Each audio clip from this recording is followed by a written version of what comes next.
Olá, sejam bem-vindos ao AmigosCast, o podcast da Associação dos Amigos do HC, em parceria com o Hospital de Clínicas da Universidade Federal do Paraná. E agora a gente tem alguns episódios do Márcio Lilás. O Márcio Lilás fala sobre a prevenção do câncer do colo do útero. E hoje eu recebo aqui a doutora Rita Mayra Zanini. Ela é professora titular de ginecologia da Universidade Federal do Paraná. Ela é também a chefe do setor de patologia do trato genital inferior e de colposcopia do complexo do Hospital de Clínicas da Universidade Federal do Paraná. Seja bem-vinda, doutora. Ok, obrigada, boa tarde a todos. Estamos aqui à disposição para as perguntas de vocês. Doutora, então quando a gente fala sobre saúde feminina, a gente está falando muito mais do que só sobre doenças, certo? Sim. A saúde em si, ela não é uma ausência de doença, né? Ela é um conjunto de bem-estar físico, emocional, social e hormonal. E isso se reflete onde? Na qualidade de vida, na mobilidade dessa mulher, né? No poder fazer e assim por diante. Quais são os pilares assim que são fundamentais para a gente pensar em saúde feminina? Olha, eu acho que a prevenção e rastreamento é o principal, né? Nós temos que acontecer antes da coisa acontecer. Então, prevenção e rastreamento é super importante, né? A saúde mental, a saúde sexual e reprodutiva, né? E o bem-estar, quer dizer, o acesso à informação. Muita coisa acontece na vida da pessoa, por exemplo, da mulher, porque ela não tem informação. Às vezes ela não tem nem tempo de poder obter essa informação. Então, a disponibilidade dessa informação é muito importante. A saúde da mulher, doutora, ao longo da vida, ela muda muito, assim, se a gente pensar na infância, na adolescência, nós somos mulheres, a gente sabe sim, mas acho que é importante a gente falar sobre isso. Na vida adulta, hoje em dia a gente está falando, eu até falei no off aqui para a doutora falar um pouquinho sobre a perimenopausa, que é um tema que está em evidência agora, depois do período de menopausa. A gente também sabe que tem uma questão agora com o aumento do envelhecimento, que acho que é importante a gente considerar isso. Nós temos mais mulheres envelhecendo, a gente tem que ter um olhar para isso. Aí eu queria que a doutora falasse um pouquinho sobre isso. Quanto que muda, de fato, na saúde da mulher ao longo da vida? Certo, a mulher, na realidade, ela é um ciclo, né? A mulher é um ciclo. Então, nós não podemos pensar na mulher como um todo, assim, como um contínuo, num platô. Então, ela tem uma fase, por exemplo, na adolescência, né? O que nós temos que pensar? Na vacinação, orientação quanto ao ciclo menstrual, quanto ao início da vida menstrual dessa menina. Depois, quando vem, por exemplo, o menarque, ou seria a juventude, o período reprodutivo, né? Essa mulher tem que. Nós temos que estar atento ao quê? À contracepção dela, ao rastreio de uma série de doenças. Na menopausa, pensar o quê? Saúde óssea, que é super importante, né? A osteoporose é uma das principais causas de morte na mulher. Então, a osteoporose, como ela vai lidar com isso, os hábitos de vida que vão mudar na menopausa, a sexualidade na menopausa. E no envelhecimento, aquela mulher mais que já está na senescência, pensar no quê? Em termos de mobilidade dessa mulher, né? Como que ela pode continuar sendo uma pessoa ativa, sendo uma pessoa com mobilidade, na prevenção das doenças crônicas, que são muito comuns na mulher na terceira fase da vida. Tudo isso faz parte, né, de um escopo. Então a gente tem que estar sempre pensando que a mulher tem fases, ela tem ciclos. Ela não é uma coisa só, ela não é uma reta, né? Ela é cheia de curvas. E vai mudando ao longo da vida, né? Com certeza, com certeza. E tem muito a ver também com a nossa questão hormonal, né, doutora? Cada fase.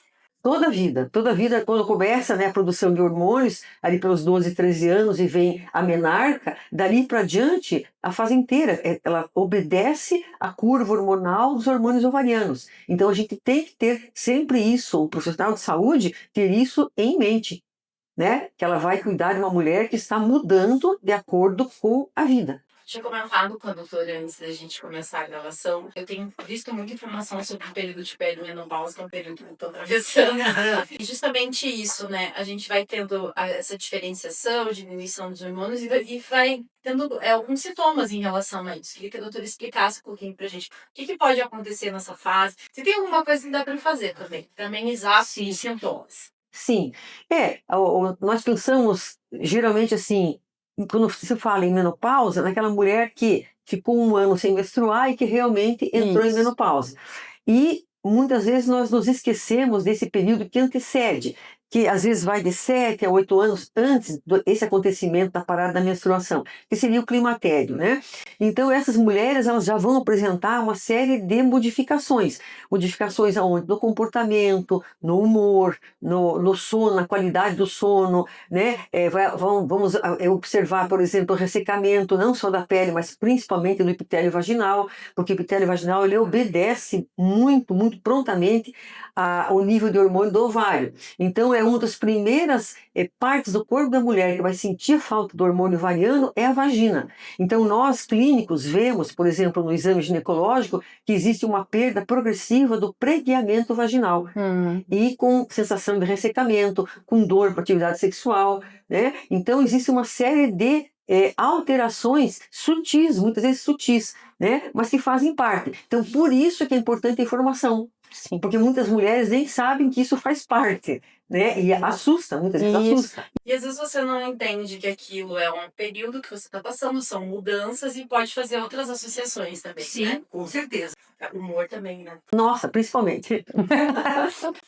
Doutora, é um ponto que eu acho que é importante, assim, por que que as mulheres ainda acabam deixando de lado o cuidado com a saúde, assim, ter essa atenção, ou se deixando em último lugar, assim, sobrepondo as atividades, as demandas do dia a dia e deixando de ter esse cuidado com a saúde e fazer acompanhamento. Sim, isso eu acho assim que é até cultural, né? A mulher foi criada, entre aspas, para ela cuidar dos outros, né? Então ela é a cuidadora. Ela não se cuida, porque ela cuida dos outros. Então ela cuida do marido, dos filhos, dos pais, muitas vezes, né? E ela deixa ela mesma por último na escala. Então o autocuidado feminino, ele não é muito bom. E por isso que vai acontecendo doenças que ela nem está preparada, ou se ela sente alguns sintomas que poderiam ser tratados, ela vai deixando, porque ela tem que cuidar, priorizar outras coisas. A própria casa ela prioriza. Então isso é uma coisa mais cultural, que tem que mudar. Como que a gente pode mudar isso? Com informação. Então, quanto mais você der informação, fizer eventos informativos, para que essa mulher saiba disso, ela vai começando a criar um outro sistema e um outro raciocínio a respeito Sim. dela mesma, que para ela cuidar de uma pessoa, ela primeiro precisa estar bem cuidada. Sim. Né? Ninguém pode cuidar se não tiver bem cuidado. É mais ou menos por aí. São vários pilares, né? Não só de uma frente. Às vezes é o cuidado com o corpo, é o cuidado com a saúde mental, Sim. é a saúde social. Sim, Isso. tudo isso. E daí agora essa última pergunta, então, eu queria que a doutora falasse justamente sobre isso. Qual a importância dos hábitos saudáveis, de alimentação, de atividade física? Qual que é o impacto disso na saúde feminina? Certo. Porque nós somos, começa assim, nós somos o que comemos, né? Nós somos o que nós ingerimos. Então, por exemplo, se a pessoa tiver uma alimentação bem equilibrada, né, e com muitos nutrientes, pouca gordura, ela já vai prevenir o problema de doença coronariana, né, de hipertensão, porque ela vai ter uma dieta mais equilibrada. Então, a dieta é muito importante para isso. O intestino vai funcionar melhor. Vai ter mais nutrientes, inclusive para os ossos, então a ingesta de leite, de derivados, tudo isso vai aonde? Numa, como é que eu digo, alimentação saudável. Outra, a parte, por exemplo, da atividade física é primordial. Atividade física não é uma coisa assim, não, para quem quer ficar com um corpo bonito. Não, claro, também é, mas assim, eu digo, é primordial para nós assim, no dia a dia. Então, o que vai acontecer com a atividade física? Ela vai liberar um neurotransmissor, como é que eu digo, um hormônio que chama-se endorfina. E essa endorfina é uma substância que dá o prazer para a pessoa, sensação de bem-estar. Então, só com isso, ela começa a ter um bem-estar, ela começa a diminuir o nível do estresse. Então, vamos supor, essa mulher trabalha muito, e mulher trabalha porque ela tem jornada tripla de trabalho. Sim. Né? Então, se ela faz uma atividade física e ela liberar endorfina, ela vai sentir-se melhor. Sentindo-se melhor, baixa o nível de ansiedade. Baixando o nível de ansiedade, baixa uma série de coisas ruins do corpo. Ela vai sentir melhor, vai dormir melhor, com um sono melhor, no dia seguinte ela acorda mais disposta, e aquilo é um ciclo. Sim. Tudo é um ciclo, né? Então, a atividade física é muito importante. Qual atividade física, por exemplo, as pessoas perguntam, mas às vezes eu não tenho condições de ir na academia, Uhum. né? Tá? Não, por N razões.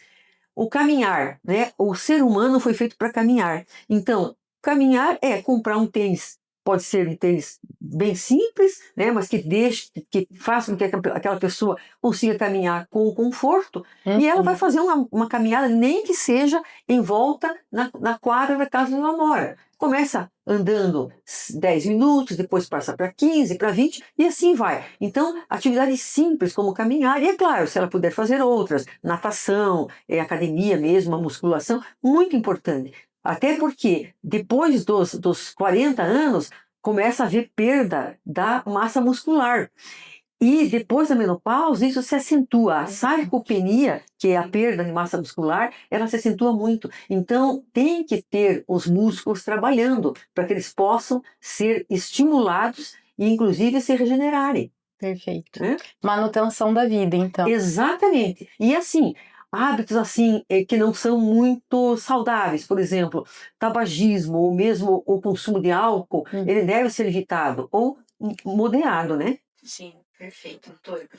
Doutora, muito obrigada. Acho que são falas muito importantes para a gente. Acho que para profissionais de saúde, para a população também. Acho que a gente começa aí esse primeiro episódio do mês de março falando sobre saúde da mulher. É super importante porque a campanha, em geral, fala sobre a prevenção do câncer do colo do útero, que vai ser o nosso próximo episódio.